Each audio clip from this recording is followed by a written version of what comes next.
अच्छा जी।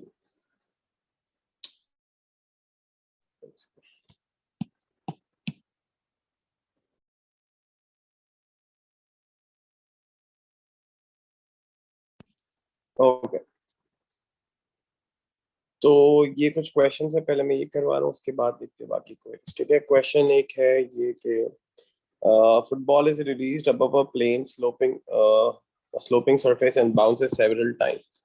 यहाँ पे एक बॉल को ड्रॉप किया और वो इस तरह का पाथ लेके यूं जो है वो बाउंस करती हुई इस स्लोपिंग सरफेस से मूव कर रही है। क्वेश्चन है which graph correctly shows the variation with time of the horizontal component of velocity। तो ये हम पढ़ चुके हैं कि जो हॉरिजॉन्टल कंपोनेंट होता है वेलोसिटी का वो क्या रहता है, हमेशा कांस्टेंट रहता है। वर्टिकल वेलोसिटी जो है वो ग्रेजुअली चेंज होती है, जैसे कांस्टेंट स्लोप होता है उसका। ठीक है, लेकिन हॉरिजॉन्टल वेलोसिटी कैसी होती है, कांस्टेंट होती है। तो इसका आंसर होगा सी, बिकॉज अगर आप नोटिस करें इसमें हॉरिजॉन्टल वेलोसिटी कांस्टेंट है, कांस्टेंट है। ठीक है, टाइम बड़ा है, horizontal velocity constant. The answer is C. ठीक है, वर्टिकल वेलोसिटी का अगर होता ना क्वेश्चन तो ये होता ए, तो ए होता। ये वर्टिकल वेलोसिटी जो है वो ग्रेजुअली डिक्रीज होती है फिर इंक्रीज होती है कांस्टेंट एक्सेलरेशन के साथ। ठीक है, अच्छा जी। Question number 19, hammer with 10 joules of kinetic energy. एक हैमर है जिसकी 10 जूल्स ऑफ काइनेटिक एनर्जी। एक हैमर के पास इतने जूल्स की काइनेटिक एनर्जी है और वो हिट करता है नेल को और पुश करता है उसको 5 मिलीमीटर इनटू द प्लैंक। ठीक है, वो क्या कर रहा है, वो नेल को हिट कर रहा है और फिर उसको 5 मिलीमीटर प्लैंक के अंदर अ, उसको पुश कर रहा है। Both hammer and the nail come to rest after collision. और दोनों आफ्टर कोलिजन रेस्ट पर आ गए। What is the average force that acts on the nail when it moves 5 millimetre. ठीक है। अब इसमें देखो क्या होगा। क्वेश्चन ये है, तो ये ग्राउंड है और यहाँ पे एक नेल है। ठीक है, और ये कोई हैमर है। इस हैमर के पास इनिशियली 10 जूल्स की काइनेटिक एनर्जी है। हैमर जाके नेल को हिट करता है और नेल इसके अंदर आ जाता है। कितने मिलीमीटर अंदर आ जाता है नेल, 5 मिलीमीटर अंदर चले जाता है। और फाइनली उसकी यहाँ पे स्पीड हो जाती है जीरो। स्पीड जीरो का मतलब है काइनेटिक एनर्जी जीरो। तो जितनी भी काइनेटिक एनर्जी थी हैमर के अंदर वो कन्वर्ट हो जाती है किसके अंदर, in doing work. Work, doing work while getting inside the ground. ठीक है, ग्राउंड के अंदर जाने में जो वर्क हो रहा है उसमें कन्वर्ट हो जाती है। फिर वो अल्टीमेटली वो किस में कन्वर्ट हो जाता है, हीट एनर्जी।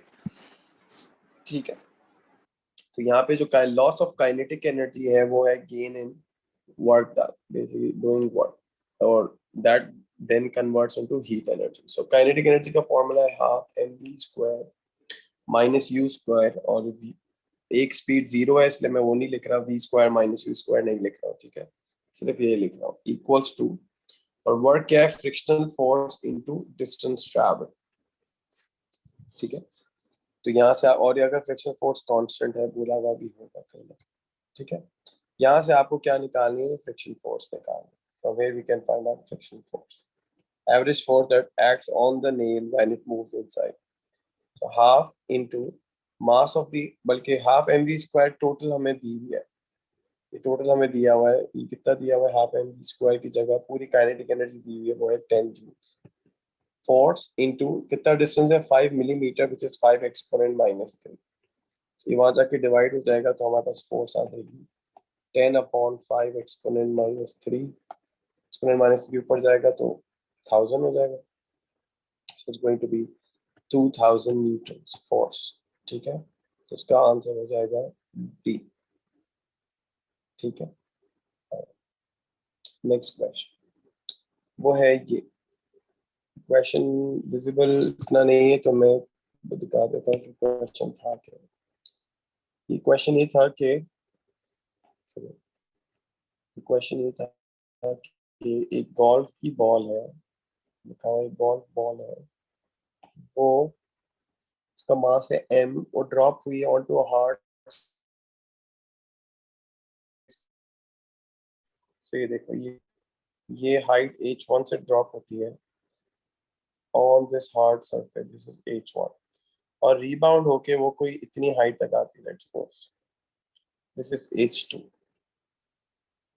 ठीक है। अच्छा, यहाँ से ड्रॉप हुई है, इसका मास है m, ड्रॉप हुई है, तो उसको मैं बोल देता हूँ 1 to 2, उसको बोल देता हूँ 2 to 3। ओके, अब करना क्या है आपको, आपको बोला है चेंज इन मोमेंटम बताओ क्या होगा। Change in momentum, change in momentum क्या होता है, डेल्टा पी वो होता है mass into change in velocity. Remember ये mass, momentum is a vector quantity, तो वेलोसिटीज की डायरेक्शन भी इंपॉर्टेंट होती है।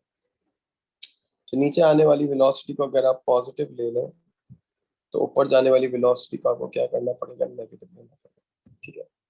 तो चेंज इन मोमेंटम, ऑलराइट। तो कौन सा कब होता है मोमेंटम चेंज, जब बॉल हिट की होगी तो पॉइंट टू पे जब हिट करने से पहले की स्पीड और पॉइंट टू को हिट करके लीव करने की स्पीड, ये दोनों स्पीड्स में जो चेंज होगा that you need to find out, ठीक है।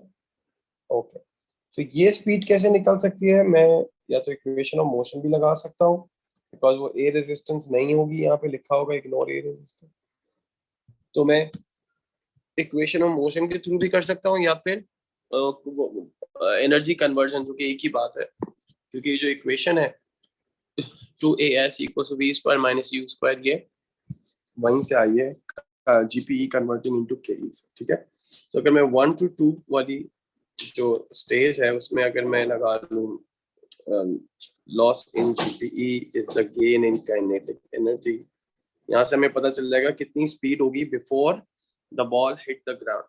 यहाँ की स्पीड है 0, मुझे यहाँ की स्पीड पता चल जाएगी, ये स्पीड पता चल जाएगी, ठीक है।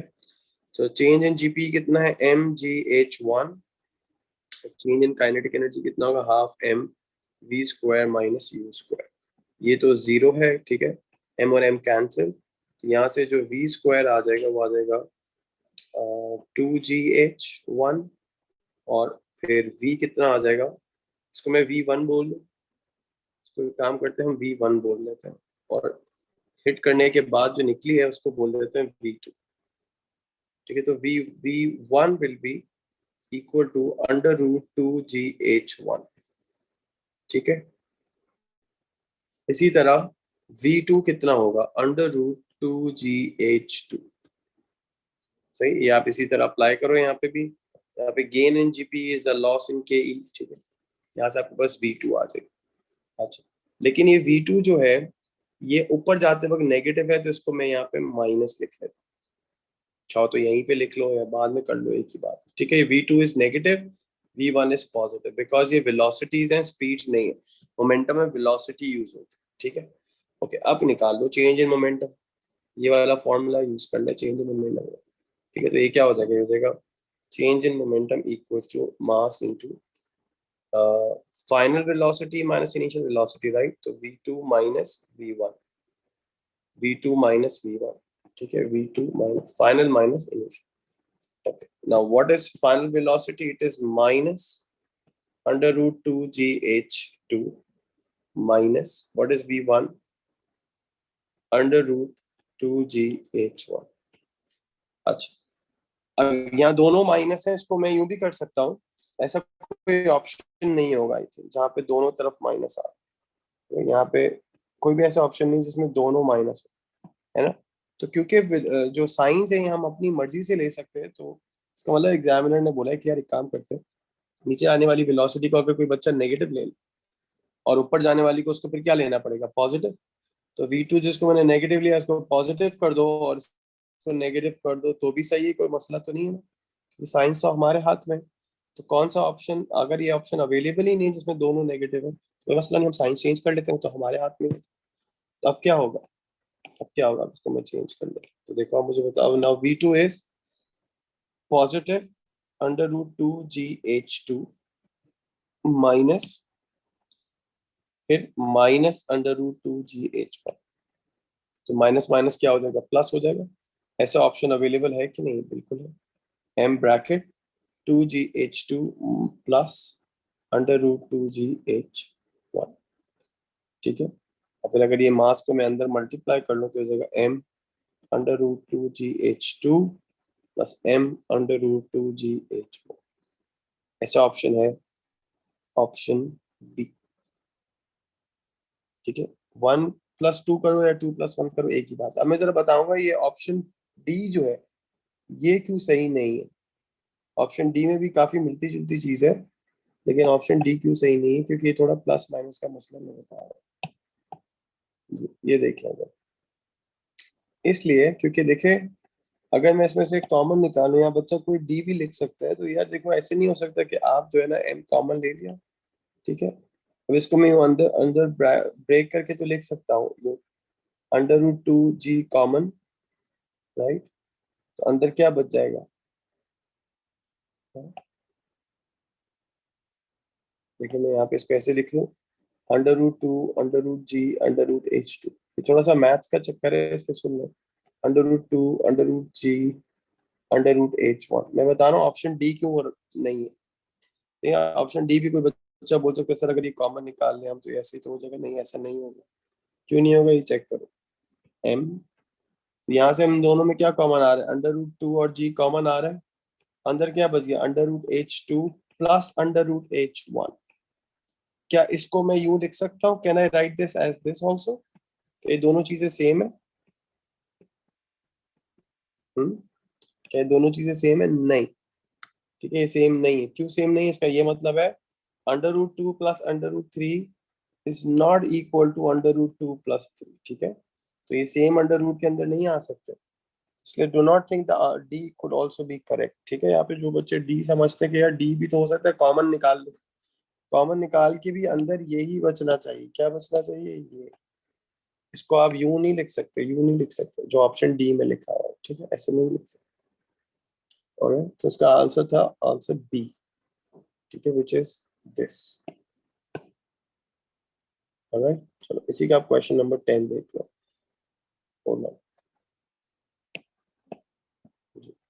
इसी का क्वेश्चन नंबर 10 देख लिया आप।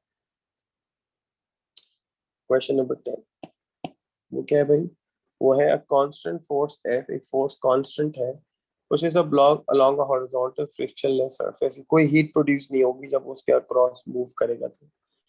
The block moves from rest through a fixed distance, यानी कि डिस्टेंस भी कांस्टेंट है, फिक्स्ड डिस्टेंस से हमेशा मूव करते हैं। ठीक है, यानी कि जितना भी वर्क करवा रहे हैं उस ब्लॉक के ऊपर वो उसकी काइनेटिक एनर्जी में कन्वर्ट हो रहा है।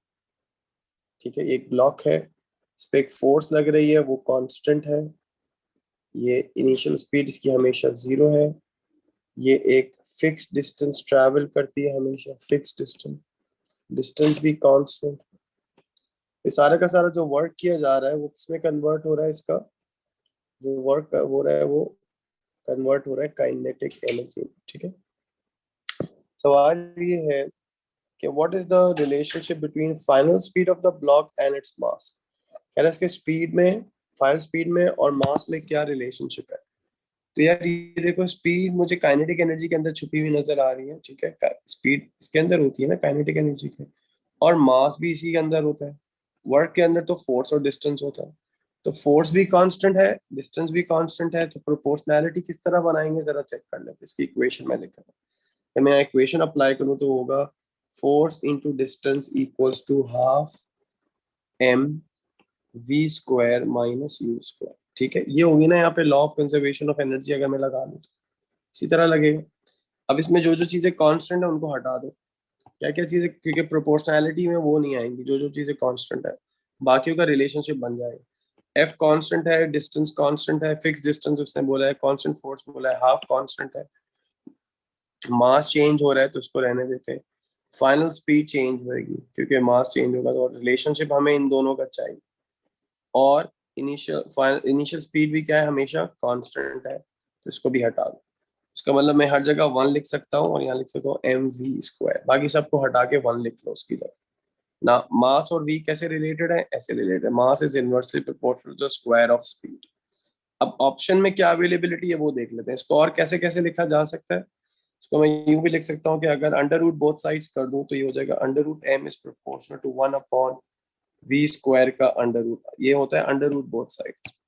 ठीक है, तो ये भी वन ऑफ द ऑप्शंस हो सकता है, या तो यूं लिखा हुआ मिल जाए तो भी ठीक है, या यूं लिखा हुआ मिल जाए, under root M is proportional to V, तो भी ठीक है। और इसको यूं भी लिख सकते हैं, v is inversely proportional to under root M, ये भी एक ही बात है। तो देख लें इन तीनों फॉर्म में से जो भी फॉर्म आपको मिल रही है, जो भी फॉर्म आपको मिल रही है वो ठीक है। इन तीनों फॉर्म में से जो भी फॉर्म आपको मिल रही है वो करेक्ट। ठीक है, तो अब हम देख लेते हैं इसका ऑप्शन हमारे पास क्या क्या अवेलेबल है।